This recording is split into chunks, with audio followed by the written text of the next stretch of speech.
Will be strong.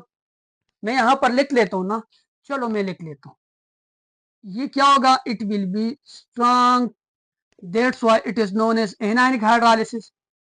और यहां पर अगर आप लोग देखते हो तो सोल्यूशन में हाइड्रोक्सोलाइन की कंसंट्रेशन बढ़ गई है। तो हाइड्रोक्सोलाइन की कंसंट्रेशन का मतलब ये है कि आज के इस लेक्चर के अंदर हम डिस्कस करेंगे साल्ट हाइड्रोलाइसिस के बारे में। मैं आप लोग को डिटेल से बताने वाला हूँ कि साल्ट हाइड्रोलाइसिस क्या होगी, हाइड्रेशन क्या होगी, सिमिलरली साल्ट हाइड्रोलाइसिस का रिजल्ट क्या होगा, और डिफरेंट टाइप्स ऑफ साल्ट, यानी strong acid, strong base, weak acid, weak base, इसी तरह डिफरेंट काइंड के साल्ट को मैं आप लोग को बताऊंगा। उसका जो हाइड्रोलाइसिस होगी और उसके रिजल्ट में जो आप लोग के पास सोल्यूशन बनेगा, that is either acidic, basic या न्यूट्रल सोल्यूशन। ये सारी चीजें मैं आज के लेक्चर में आप लोग को बताने वाला हूँ। तो आइए हम लेक्चर को शुरू करते हैं। सबसे पहले जो साल्ट होते हैं ना, साल्ट साल्ट उस कंपाउंड को बोलते हैं which is form by the neutralisation reaction between acid and base. Acid base के रिजल्ट में जो आप लोग के पास कंपाउंड बनते हैं उसी को हम बोलते हैं साल्ट। ठीक, देखना यहां पर फॉर एग्जांपल मैं एक साल्ट को लिखता हूं, दैट इज एमएक्स। मैं इस एमएक्स के साथ इसको लिख लेता हूं, ये मेटल होते हैं और ये कोई हेलोजन वगैरह हो गया। फॉर एग्जांपल ये NaCl एक साल्ट है। जब इसके सामने ये वाटर मॉलिक्यूल आते हैं ना, ये वाटर, इसको मैं यहां पर इस तरह OH लिख लेता हूं। अब ये क्या करेगा, इस साल्ट के पास दो चीजें होती है, एक को हम बोलते हैं केटायन और दूसरे को हम बोलते हैं एनायन। अब ये जो केटायन होते हैं और एनायन होता है, ये आते हैं और इस ये जो वाटर का मॉलिक्यूल है इसके साथ रिएक्शन करते हैं। या तो ऐसा करेगा कि ये जो वाटर के मॉलिक्यूल है इसमें H और OH के दरमियान में जो बॉन्ड है इसको तोड़ेगा, या दूसरी जो कंडीशन ये होगी कि ये इसको तोड़ेगा नहीं, इसके साथ जस्ट फिजिकल इंटरेक्शन कर लेगा। केटायन जो जाकर एनायन के साथ हाइड्रोलाइज हो जाएगा और एनायन जो होगा वो केटायन के इर्द गिर्द क्या हो जाएगा, एक फिजिकल इंटरेक्शन हो जाएगी। ठीक, दो पॉसिबिलिटी है। एक काम ये ऐसा कर सकते हैं कि साल्ट, और साल्ट में भी दो चीजें, ये जो है ना, ये एम के साथ जो मैंने लिखा हुआ मेटल है और एस के साथ जो मैंने लिखा हुआ है नॉन मेटल है, यानी ये केटायन और ये एनायन है। कभी ऐसा होगा कि ये केटायन आएगा इसको तोड़ेगा, और कभी ऐसा होगा कि ये एनायन आएगा इसको तोड़ेगा। ये डिफरेंट टाइप के रिएक्शन होंगे। और कभी ऐसा होगा ना, मैं सिंपल ये कह रहा हूं कि ना ये केटायन और ना ये एनायन, इसके पास ये एबिलिटी नहीं होगी कि ये वाटर के दरमियान जो बॉन्ड बना हुआ है इसको तोड़ दे। इसी को हम जस्ट सिंपल जबान में बोलते हैं साल्ट हाइड्रोलाइसिस। अगर ये मेटल या नॉन मेटल या केटायन और एनायन आएगा और इस वाटर मॉलिक्यूल को तोड़ देगा, तो इसको हम बोलेंगे हाइड्रोलाइसिस। और अगर ये मेटल यानी केटायन और एनायन आएगा और इस वाटर मॉलिक्यूल के दरमियान जो बॉन्ड बना हुआ है इसको तोड़ेगा नहीं, जस्ट फिजिकल इंटरेक्शन करेगा, इसको हम बोलेंगे हाइड्रेशन। दो चीजें आप लोगों ने याद रखनी है। मैंने ऊपर डिफिनेशन लिखी हुई है, साल्ट हाइड्रोलाइसिस की डिफिनेशन ये होगी कि the interaction between cation and anion of salt with water is known as salt hydrolysis. Salt hydrolysis. और ये जो साल्ट हाइड्रोलाइसिस है, आप लोगों ने एक दो बात याद रखनी है, it is a chemical process. ये कौन सा प्रोसेस है, केमिकल प्रोसेस। और दूसरी जो पॉसिबिलिटी है ना, वो ये है कि ये जो केटायन है और एनायन है ये आएगा और इस वाटर मॉलिक्यूल को सराउंड कर लेगा, या वाटर मॉलिक्यूल इस केटायन और एनायन को सराउंड कर लेंगे, और कोई भी केमिकल रिएक्शन नहीं होगा, जस्ट फिजिकल इंटरेक्शन होगा। इसको हम बोलते हैं हाइड्रेशन। क्या चीज है, हाइड्रेशन। अब मैं आप लोग को डिटेल से बताने वाला हूं ना कि कब केमिकल इंटरेक्शन होगी और कब फिजिकल इंटरेक्शन होगी। लेकिन अगर केमिकल इंटरेक्शन करेगा उसे हम बोलेंगे साल्ट हाइड्रोलाइसिस, या उसे हम बोलेंगे हाइड्रोलाइसिस। और अगर फिजिकल इंटरेक्शन करेगा ना उसे हम बोलेंगे हाइड्रेशन। ये दो बातों की समझ आ गई कि साल्ट हाइड्रोलाइसिस और हाइड्रेशन में फर्क है। अब कब तोड़ेगा कब नहीं तोड़ेगा इसको तो हम डिटेल से अभी जाकर समझाने वाले हैं। देखना, अब ये जो साल्ट हाइड्रोलाइसिस होगी ना, अब मैं साल्ट हाइड्रोलाइसिस आपको समझा रहा हूँ, सही है, हाइड्रेशन नहीं। हाइड्रेशन एक के केस में होगा तो वो मैं एंड में आप लोगों को समझा दूंगा। अब इसका रिजल्ट क्या होगा, इसका रिजल्ट दो तरीकों से हो सकते हैं। अगर यहाँ पर अब मैं इसको इस तरीके से लिख लेता हूँ कि मैं ऐसा करता हूँ कि ये साल्ट है MX, ये साल्ट है।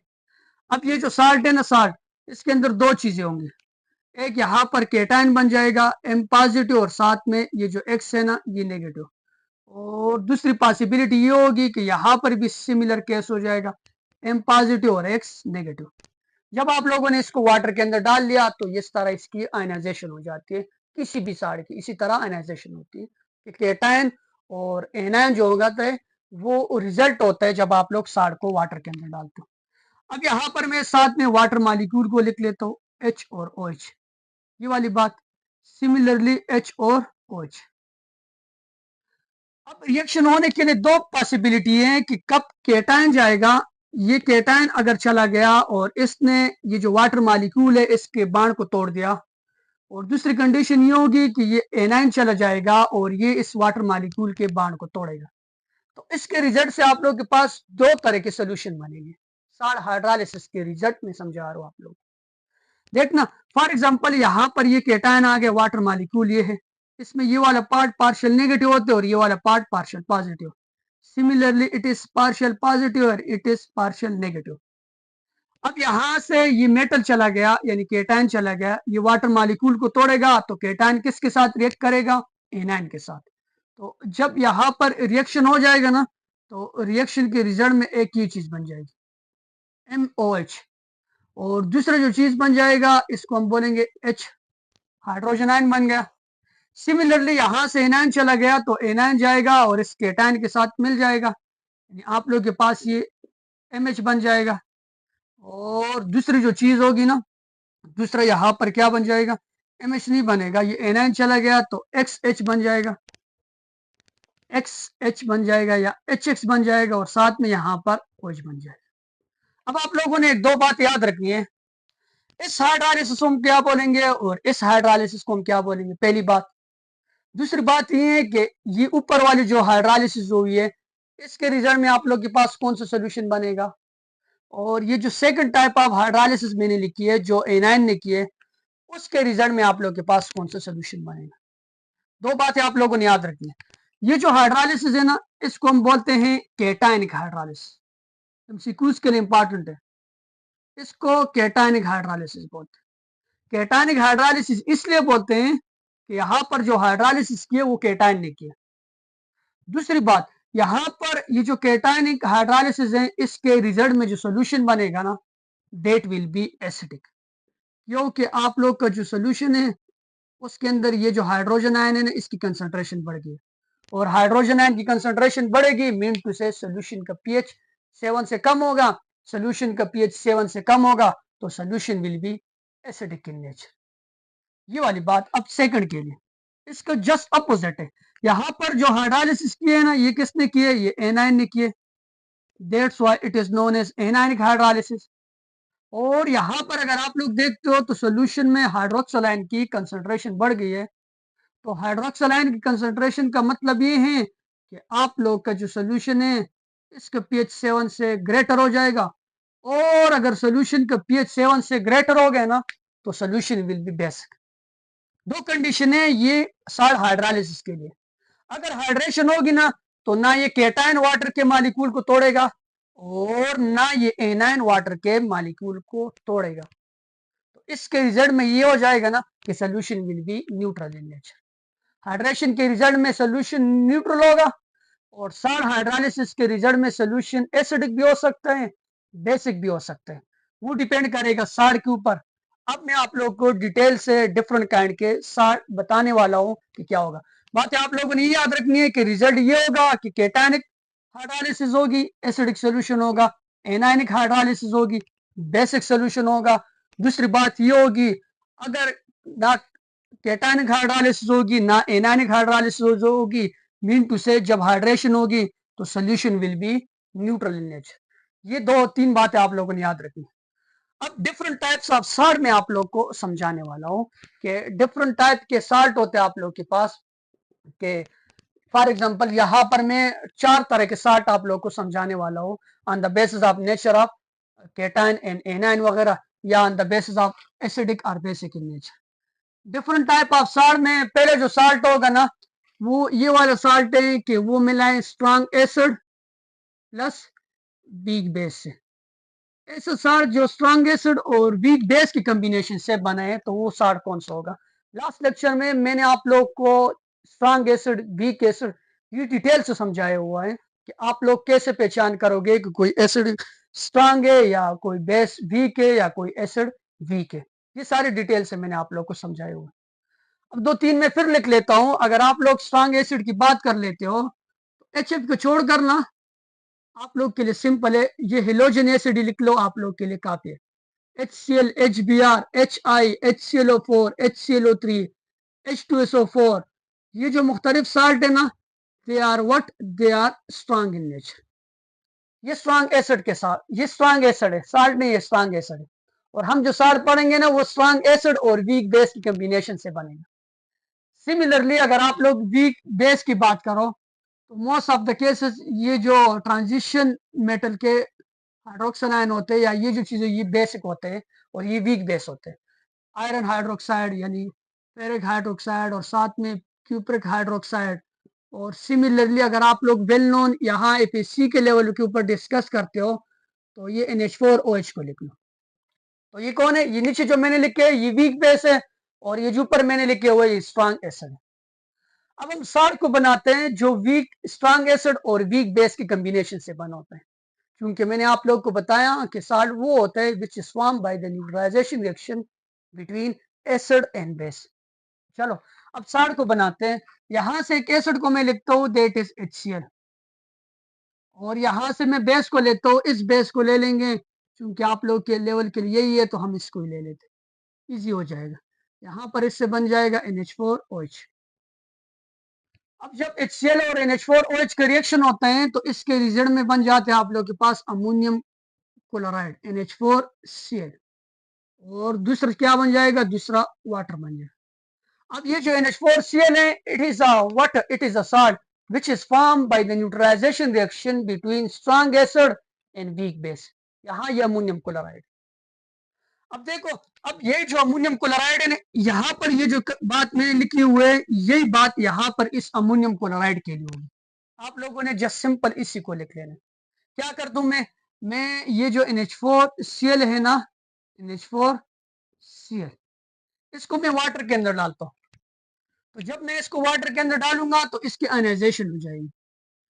इसके जो आयनाइजेशन होगी इसके रिजल्ट में एक अमोनियम आयन बन जाएगा और दूसरी जो चीज होगी इट विल बी क्लोराइड है। अब लास्ट लेक्चर वाला कंसेप्ट आपको आना चाहिए। लास्ट लेक्चर में मैंने आप लोग को एक बात लिखवाई थी और मैंने ये लिखा था कि एसिडिक स्ट्रेंथ या एसिडिक स्ट्रेंथ यहाँ पर मैं ऐसे लिखता हूँ, यानी एसिड अगर स्ट्रांग होगा तो उसका कंजुगेट बेस क्या होगा, वीक होगा। Weak conjugate base, conjugate base जितना वीक होगा उतना आप लोग के पास एसिड क्या होगा, एसिड विल बी स्ट्रांग। यानी ये इन्वर्सली प्रोपोर्शन होती है स्टेबिलिटी ऑफ कंजुगेट बेस में। अगर स्टेबिलिटी लिख ली, वीक होगा तो फिर डायरेक्टली हो जाएगा। एसिड स्ट्रांग होगा तो उसका कंजुगेट बेस क्या होगा, वीक होगा। एसिड वीक होगा तो उसका कंजुगेट बेस क्या होगा, स्ट्रांग होगा। यानी मीन टू से किसी एसिड का जो स्ट्रेंथ होता है it will depend on stability of conjugate base. An acid will be strong that have weak conjugate base and an acid will be weak that have strong conjugate base। strong acid का जो conjugate base होता है वो weak होता है। अब यहाँ पर देखना ये जो NH4Cl है ना, यहाँ पर ये जो अमोनियम आयन है और ये जो क्लोराइड आयन है, ये जो अमोनियम आयन है ना ये यहाँ NH4OH से आया और NH4OH क्या है, ये एक वीक बेस है। तो ये जो अमोनियम आयन होगा it will be strong conjugate acid, यानी ये वीक बेस होगा तो ये एसिड स्ट्रांग होगा। सिमिलरली यहाँ ये जो Cl है ना, Cl ये किससे है, ये HCl से है और यहाँ HCl स्ट्रांग एसिड है तो ये जो Cl है ना it will be week conjugate base. यानी नेगेटिव पार्ट जो होते हैं ना वो कंजुगेट बेस होता है किसका, कोरिस्पॉन्डिंग एसिड का। और पॉजिटिव पार्ट जो होता है ना वो क्या होता है, ये किसी बेस का क्या होता है, किसी बेस का एसिड होता है। यानी ये वीक बेस का ये जो पॉजिटिव पार्ट होगा ये कंजुगेट एसिड होगा और वीक बेस का ये जो पॉजिटिव पार्ट होगा it will be strong conjugate base. और सिमिलरली स्ट्रांग एसिड का ये जो नेगेटिव पार्ट होता है ना it will be act as a what, it will be act as a base और इट विल बी कौन सा base, it will be weak base. सही है, ये लास्ट टाइम मैंने बताया था कि स्ट्रांग एसिड का कंजुगेट बेस वीक और वीक का स्ट्रांग। अब आपको ये पता होना चाहिए। तो मैं ये कह रहा हूं ना कि ये जो अमोनियम आयन है ना NH4 ये क्या है, it will be strong conjugate acid और ये जो Cl है ना it will be week conjugate base. ये वीक कंजुगेट बेस है और ये अमोनियम आयन है ना, ये स्ट्रॉन्ग कंजुगेट एसिड है। यही कंसेप्ट है, ये अगर आपको समझ आ गया तो सबके ऊपर आप लोग अप्लाई कर सकते हो। अब आगे कौन आ रहा है? अब यहां पर आ रहे हैं वाटर, H और साथ में OH, और सिमिलरली यहां पर भी H और साथ में कौन? साथ में यहां पर OH। ठीक। अब इसमें यहां पर जो मैंने बातें लिखी थी ना, ये वाली बात कि कौन से रिएक्शन करेगा और कौन से रिएक्शन नहीं करेगा, अब आपको स्पेसिफिक एग्जांपल में समझ आ जाएगी। ये जो अमोनियम आयन है ना, ये चूंकि स्ट्रांग है, तो जब स्ट्रांग कंजुगेट बेस होगा या स्ट्रांग कंजुगेट एसिड होगा तो वो क्या करेगा? वो आएगा और ये जो वाटर मॉलिक्यूल में H और OH के बीच में बॉन्ड है, इसको तोड़ेगा। स्ट्रांग कंजुगेट एसिड तोड़ेगा, जबकि वीक कंजुगेट एसिड या वीक कंजुगेट बेस नहीं तोड़ेगा। तो यहां पर क्या हो जाएगा? ये अमोनियम आयन इसको तोड़ देगा, और इसको जब तोड़ेगा ना, इसके रिजल्ट में आप लोग के पास ये चीज बन जाएगी। आप लोग के पास एक ये केटायन है, तो ये चला जाएगा इसके पास और इससे बन जाएगा NH4OH। और साथ में चूंकि ये नेगेटिव और ये पॉजिटिव है ना, ये तो आपको पता है, तो ये पॉजिटिव इसके पास चला जाएगा और साथ में हाइड्रोजन आयन जो है ना, वो आप लोग के सोल्यूशन के अंदर रह जाएंगे, जबकि यहाँ पर कोई भी रिएक्शन नहीं होगा।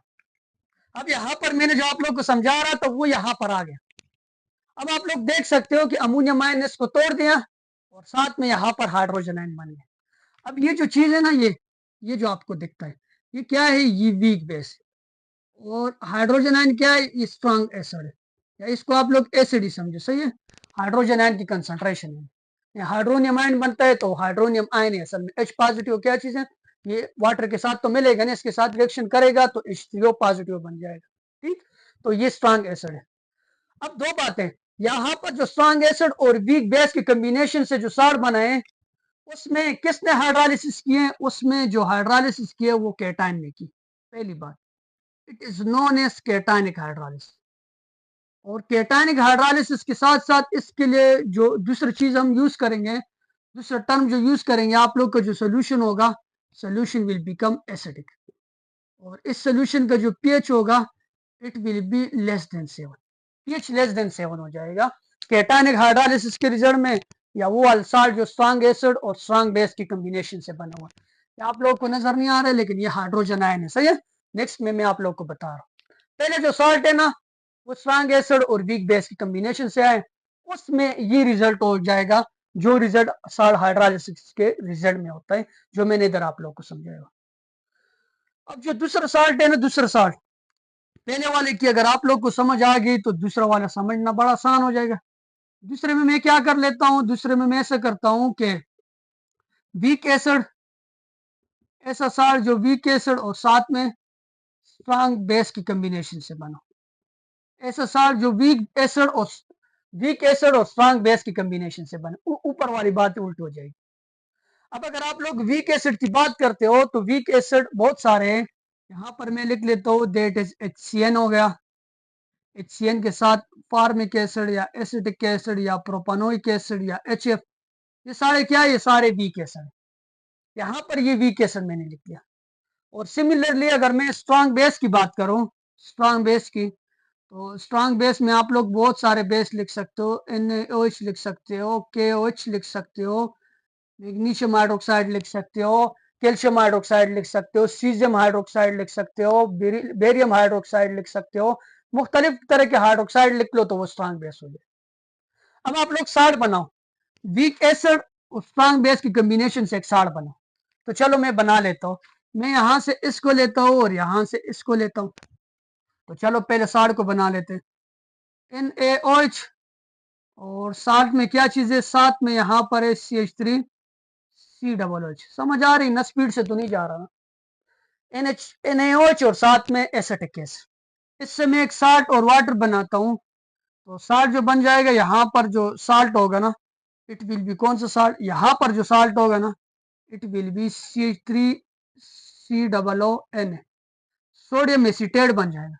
और साथ में दूसरी चीज क्या होगी? साथ में दूसरा जो होगा ना, वो वाटर हो जाएगा। सोडियम एसीटेट और साथ में वाटर बन गया। अब ये जो सोडियम एसीटेट है ना, ये कौन सा साल्ट है? ये वो वाला साल्ट है जो वीक एसिड और स्ट्रॉन्ग बेस के कॉम्बिनेशन से है। तो चलो इसके लिए भी यही काम मैं कर लेता हूँ जो मैंने ऊपर लिखा हुआ है। मैं ऐसा करता हूँ, ये जो CH3COONA, जब इसको मैं वाटर के अंदर डालता हूँ तो इससे एक ये चीज बन जाएगी, देट इज CH3COO नेगेटिव और साथ में Na पॉजिटिव, एसीटेट आयन और साथ में सोडियम आयन बन गया जब इसको मैंने वाटर के अंदर डाल दिया। अब ये क्या करेगा? अब ये जो होगा ना, ये वाला साल्ट केटायन या और इस वाले साल्ट का एनायन, ये क्या करेगा? ये वाटर के साथ रिएक्शन करेगा, वाटर के पास जाएगा और वाटर में जो H और OH के बीच में बाण बना हुआ है इसको तोड़ने की कोशिश करेगा। अब कौन सा वाला आएगा और इस बाण को तोड़ देगा और कौन सा वाला आएगा और उस बाण को नहीं तोड़ेगा, वो मैं आप लोग को समझाने की कोशिश कर रहा हूँ। यहां पर भी मैंने समझाया, यहां पर भी अब मैं फिर समझाने की कोशिश कर रहा हूँ। मैंने आप लोगों को बोला कि किसी भी स्ट्रॉन्ग एसिड का जो कंजुगेट बेस होगा इट विल बी वीक, और किसी भी वीक एसिड का जो कंजुगेट बेस होगा इट विल बी स्ट्रॉन्ग। बस ये बातें आपको समझ आनी चाहिए। अब ये जो एसीटेट आयन आए ना, ये किससे आए? ये एसिटिक एसिड से है। अब आपको पता होना चाहिए कि acetic acid is weak acid, ये वीक होगा, ये वीक एसिड है, तो ये कंजुगेट बेस है acetate ion, it will be strong. मैं यहां पर लिख लेता हूं ना, चलो मैं लिख लेता हूं, ये क्या होगा? It will be strong conjugate base, क्योंकि वीक एसिड से आए हैं तो स्ट्रॉन्ग होगा। सिमिलरली ये जो सोडियम है ना, ये किससे है? ये सोडियम हाइड्रोक्साइड से, और सोडियम हाइड्रोक्साइड स्ट्रॉन्ग बेस है। सोडियम हाइड्रोक्साइड जब स्ट्रॉन्ग बेस होगा तो ये जो Na पॉजिटिव है ना, it will be what? It will be week conjugate acid, ये वीक होगा और स्ट्रॉन्ग होगा, क्योंकि स्ट्रॉन्ग एसिड का कंजुगेट बेस वीक होते हैं और वीक का क्या होगा? स्ट्रॉन्ग। इन दो बातों की समझ आ गई? तो चलो मैं इस लेक्चर को भी आगे लेके जाने की कोशिश करता हूँ। अब अगर स्ट्रांग होगा, मैंने यहां पर भी आप लोगों को बताया, वो आएगा और ये जो H और OH के बीच में बांड है ना इसको तोड़ देगा। और अगर वीक होगा ना, वीक वीक कंजुगेट एसिड है या वीक कंजुगेट बेस, वो आएगा और इस बांड को नहीं तोड़ पाएगा। स्ट्रांग कंजुगेट एसिड है या बेस है जो भी है वो इसको तोड़ देगा। तो जब ये आएगा इस वाटर मालिक्यूल के साथ यहाँ पर इसकी इंट्रेक्शन हो जाएगी, तो इसके रिजल्ट में ये चीज बन जाएगी CH3COOH, और साथ में वाटर मालिक्यूल में ये हाइड्रोक्सल आयन इसी तरह रह जाएगा। और जब ये आएगा ना तो ये इसके साथ कोई भी रिएक्शन नहीं कर पाएगा। अब आप लोगों ने समझने की कोशिश करनी कि यहाँ पर रिजल्ट क्या होगा। पहली बात ये है कि वीक एसिड और स्ट्रॉन्ग एसिड के कॉम्बिनेशन से जो साड़ बने हैं उसमें जो हाइड्रोलिसिस की है ना वो केटायन ने की। पहली बात, इसको हम बोलते हैं केटायनिक हाइड्रोलिसिस। और केटायनिक हाइड्रोलिसिस के रिजल्ट में जो सोल्यूशन बन जाएगा, एक यहाँ पर एसिटिक एसिड वीक है और दूसरा जो है ना हाइड्रोक्सल आयन बन गया तो ये स्ट्रांग है यानी बेस है। तो सोल्यूशन में आप लोग का जो हो जाएगा ना, solution will be what? Solution will be basic, यानी वीक एसिड और स्ट्रॉन्ग बेस की कॉम्बिनेशन से जो साड़ बनेगा उसमें केटायन हाइड्रोलिसिस करेगा, सॉरी एनायन हाइड्रोलिसिस करेगा, एनायनिक हाइड्रोलिसिस, और सोल्यूशन जो बन जाएगा ना it will be what? It will B basic having pH greater than 7। इन बातों की अगर आप लोग को समझ आई है तो मैं लेक्चर को थोड़ा आगे लेके चला जाता हूँ। मैं इसको मिटा देता हूँ। तो तीसरी काइंड की जो साल्ट है उसको हम बोलते हैं salt of weak acid plus weak base. कि ऐसा साल्ट है जो वीक एसिड, यानी इधर से कोई एसिड ले लो और इधर से कोई बेस ले लो, वीक एसिड और वीक बेस की कॉम्बिनेशन से बना हुआ है। यानी आप लोग के पास एसिटिक एसिड और साथ में अमोनियम आयन है। अब यहाँ पर अगर आप लोग देखते हो ना तो ये एसिटिक एसिड और साथ में अमोनियम आयन दोनों क्या है? एक जो है ना वो स्ट्रॉन्ग कंजुगेट बेस है और दूसरा जो है ना दूसरा स्ट्रॉन्ग कंजुगेट एसिड है।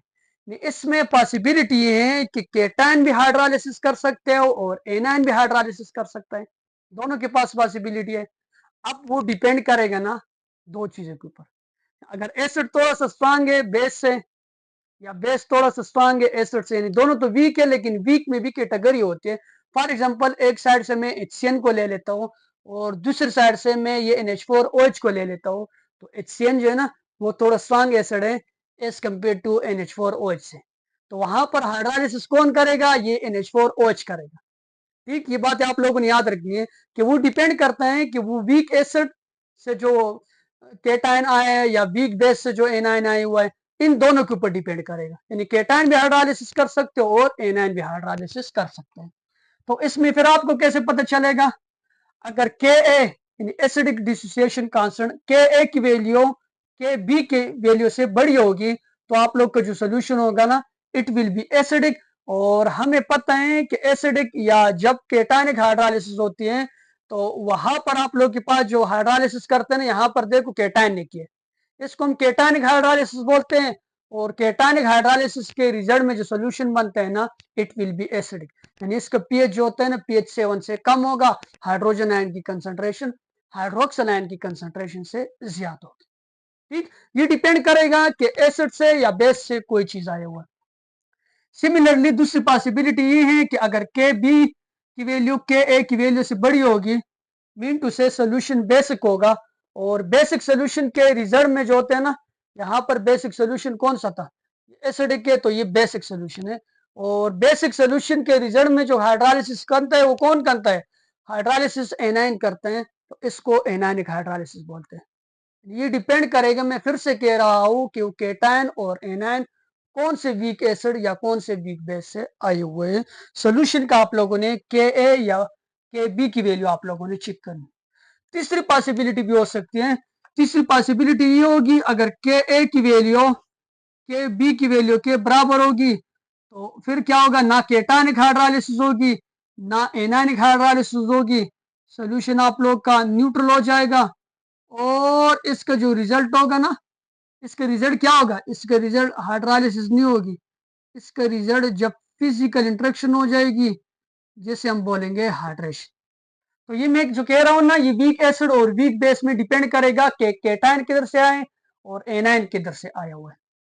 ये थर्ड काइंड की आप लोग के पास क्या हो गई, हाइड्रोलाइसिस होगी। लास्ट वन ऐसा है जो स्ट्रॉन्ग एसिड और स्ट्रॉन्ग बेस के कॉम्बिनेशन से साल्ट आए। इसकी वेल नोन एग्जांपल है, जब आप लोग HCl का रिएक्शन करते हो NaOH के साथ, तो इसके रिजल्ट में जो साल्ट बन जाता है, that will be what, that will be NaCl और साथ में वाटर, NaCl और वाटर बन जाते हैं। अब NaCl आप लोग का साल्ट है, देखना NaCl है, जब आप लोगों ने इसको वाटर के अंदर डाल दिया तो यहाँ पर केटायन आ गया और यहाँ पर कौन आ गया, यहाँ पर एनायन आ गया। अब ये दोनों क्या करेंगे, ये जाकर वाटर के साथ रिएक्शन करेंगे। ये H और OH जिस तरह लास्ट वाले में हो गया, H और OH, तो जब जाते हैं तो ये वाटर मॉलिक्यूल के दरमियान में जो H और OH के बीच में बॉन्ड है, इसको तोड़ने की कोशिश करते हैं। ये इधर से आएगा और ये इधर से आएगा, कौन सा तोड़ेगा कौन सा नहीं तोड़ेगा, ये सारे डिटेल से हम पढ़ा रहे हैं। तो मैंने आप लोग को बोला है कि अगर कंजुगेट बेस, यहाँ पर अगर ये स्ट्रॉन्ग कंजुगेट एसिड होगा तो ये इसको तोड़ देगा, और अगर ये वीक है तो इसको नहीं तोड़ेगा। सिमिलरली अगर स्ट्रॉन्ग कंजुगेट बेस होगा तो इसको तोड़ देगा, और अगर वीक होगा तो इसको नहीं तोड़ेगा। आपको कैसे पता चलेगा, मैंने आप लोग को बोला है कि हर एक स्ट्रॉन्ग एसिड का कंजुगेट बेस वीक होता है और हर एक वीक एसिड का कंजुगेट बेस स्ट्रॉन्ग होता है। Similar case for a base, base के लिए भी यही कंडीशन। अब यहाँ पर अगर आप लोग देखते हो तो ये जो Na है ना, Na ये किधर से आए, ये स्ट्रॉन्ग बेस से आए। तो जब स्ट्रॉन्ग बेस से आएगा तो ये वीक होगा, it will be what, cation को हम क्या बोलते हैं, केटायन को हम बोलते हैं, ये जो होगा ना ये स्ट्रॉन्ग वीक कंजुगेट एसिड होगा, क्योंकि बेस से आए तो ये वीक होगा, वीक कंजुगेट बेस हो जाए। और ये क्या हो जाएगा, ये एसिड से आए, कौन सा एसिड स्ट्रॉन्ग है, तो ये क्या हो जाएगा, it will be what, it will B, यहाँ पर ये स्ट्रॉन्ग कंजुगेट एसिड हो जाएगा क्योंकि बेस से आए, और ये क्या हो जाएगा, ये वीक कंजुगेट बेस हो जाएगा। एसिड का जो नेगेटिव पार्ट होता है ना, वो कंजुगेट बेस होता है, और स्ट्रॉन्ग एसिड का वीक होता है, वो वीक एसिड का स्ट्रॉन्ग होता है। तो अब ये N आएगा इस वाटर के पास, तो यहाँ पर कोई रिएक्शन नहीं होगा क्योंकि वीक है, और यहाँ पर Cl आएगा तो इधर भी कोई रिएक्शन नहीं होगा, यहाँ पर सॉल्ट हाइड्रोलाइसिस नहीं होगी, ना केटायनिक हाइड्रोलाइसिस होगी ना एनायनिक हाइड्रोलाइसिस होगी। यहाँ पर एक और फिनोमेना होगा जो मैंने आप लोग को लेक्चर के शुरू में बता दिया, उसको हम बोलते हैं हाइड्रेशन। जस्ट यहाँ पर फिजिकल इंटरेक्शन हो जाएगी, ये जो सोडियम आयन है ना, सोडियम आयन, इसको ये हाइड्रोक्सिल आयन घेर लेगा क्योंकि इसके ऊपर पॉजिटिव चार्ज है, और सिमिलरली यहाँ पर ये जो क्लोराइड आयन है ना, इसको कौन घेर लेगा? इसको हाइड्रोजन आयन घेर लेगा। यानी यहाँ पर अगर मैं वाटर को लिख लेता हूँ, इसको अगर मैं इस तरह लिख लेता हूँ H, और यहाँ पर H, ये नेगेटिव हो जाएगा, ये पॉजिटिव हो जाएगा। अब ये जो क्लोरीन है ना, क्लोरीन, इस क्लोरीन के बीच में यहाँ ये क्लोरीन सेंटर में आ जाएगा। यहाँ पर एक ये 6 क्लोराइड आयन और एक वाटर को इसी तरह सिमिलर 6 सोडियम आयन, ये फिजिकल इंट्रैक्शन है, सही है, जिसको हम बोलते हैं हाइड्रेशन। और यहाँ पर इसको ये घेर लेगा। सिमिलरली इस तरह बहुत सारे वाटर मॉलिक्यूल आएंगे, एक को 6 और दूसरे को 6, और कोई केमिकल इंट्रैक्शन नहीं होगी। मीन टू से ये यहाँ H और OH के बीच में बॉन्ड है, ना सोडियम उसको तोड़ेगा ना उसको क्लोरीन तोड़ेगा, जस्ट फिजिकल इंट्रैक्शन हो जाएगी। इसी चीज को हम बोलते हैं साल्ट हाइड्रोलिसिस और हाइड्रेशन। ये सारे डिटेल से लेक्चर था जो मैंने आप लोग को बता दिया। Thank you for watching my videos.